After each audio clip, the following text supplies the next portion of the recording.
ধারণা করে কথা বলা নিষেধ ইসলামে।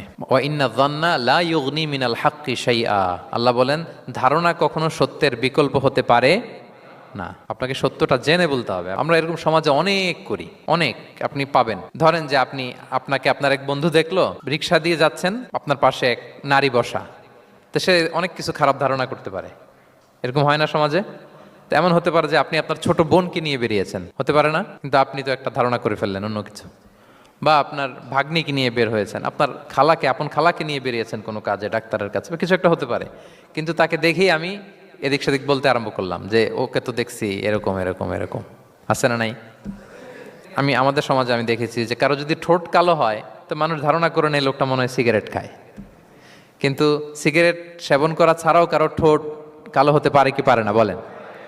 এই যে এগুলো সমাজে প্রচলিত। বিয়ে করার পর ইমিডিয়েট যদি কেউ একটা গাড়ি কিনে বা হুন্ডা কিনে, এটা